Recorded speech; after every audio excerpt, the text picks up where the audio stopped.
আর কোনো জিনিস যেটা হয়নি সেটা এখন কোচিং ক্যারিয়ার দিয়ে আসলে পূর্ণ করতে চান, এমন কিছু কি আছে?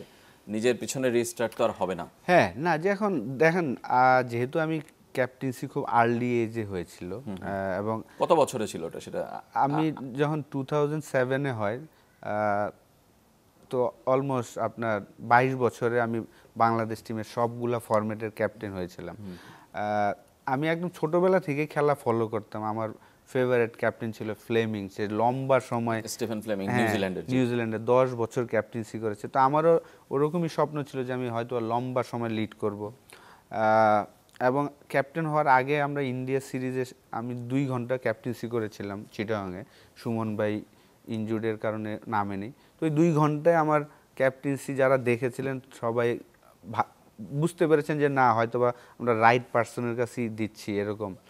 তো আমি যেটা এখন রিয়েলাইজ করি যে আমার অফ দ্য ফিল্ড আমি খুবই ভালো ছিলাম, আমি বিশ্বাস করি, নিজেরটা নিজেই বলছি। আচ্ছা, কিন্তু সেই গল্প শুনবো। জি, কিন্তু অন দ্য ফিল্ড, আমি অন দ্য ফিল্ড খুবই ভালো ছিলাম। অন দ্য ফিল্ড মাঠে খুবই ভালো ছিলাম। অফ দ্য ফিল্ড যে ক্যাপ্টেন্সির যে রোলটা ওইটা আমি একদমই ভালো ছিলাম না। আচ্ছা, মানে সেটা কি আপনি বুঝতেই পারতেন না, নাকি ইচ্ছা করেই আসলে আপনার মধ্যে সবার সাথে মিশে চলার এটা কম ছিল, কোনটা? অ্যাকচুয়ালি আমি সারা দিন মাঠে আমার 100% দেওয়ার চেষ্টা করতাম, একদম সবাইকে যেভাবে দেওয়ার সেটা চেষ্টা। মাঠের বাইরে এসে আসলে আবার যে সময় দিতে হয় ওই জিনিসটা আমার ধারণাতেই ছিল না, ধারণা ছিল হয়তো বা আমি করতাম না। এই জিনিসটা আমি একটু আনলাকিও ছিলাম আমি মনে করি ওই সময়টা। যেমন আমাদের হেড কোচ যে ছিলেন উনিও কখনো হেড কোচ ছিল না কোনো টিমের, ব্যাটিং কোচ হিসেবে কাজ করেছিলেন। তো ওই জায়গাটা আমার মিসিং ছিল। এখন যেমন আমি কাজ করি যেই জায়গায়, আমি চেষ্টা করি যে ক্যাপ্টেনের 2টা পার্ট থাকে, মাঠে এবং মাঠের বাইরে। এবং মাঠের বাইরে কোচ যদি ভালো হয় তাহলে ওই জিনিসটা কিন্তু সুন্দর মতন গুছিয়ে নিতে পারে আর কি।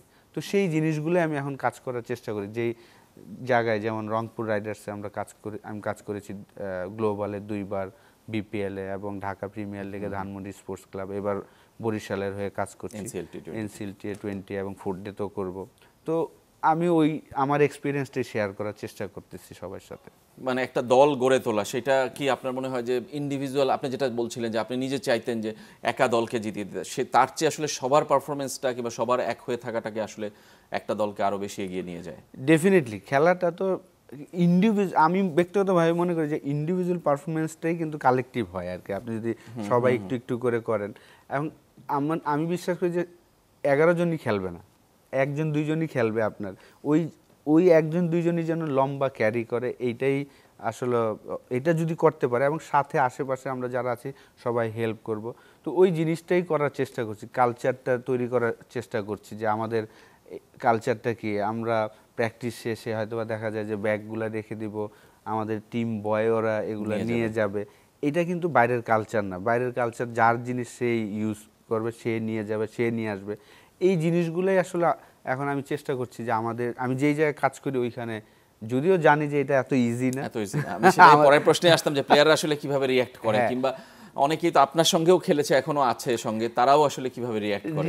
কি অ্যাকচুয়ালি আমি ওনাদের সবাইকে বোঝানোর চেষ্টা করছি।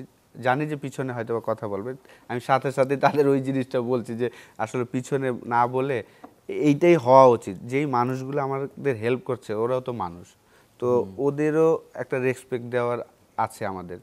ওইটা আমি যখন সাথে সাথে বলি তখন আর আমার মনে হয় যে তারা পিছনে বাইট করার কোনো কিছু থাকে না, যেহেতু আমি নিজের থেকেই এই সাফারারগুলো হয়েছি বা আমি এই জিনিসগুলো দেখেছি। তো ওইভাবে আমি চেষ্টা করছি আর কি আমাদের কালচারটা চেঞ্জ করার।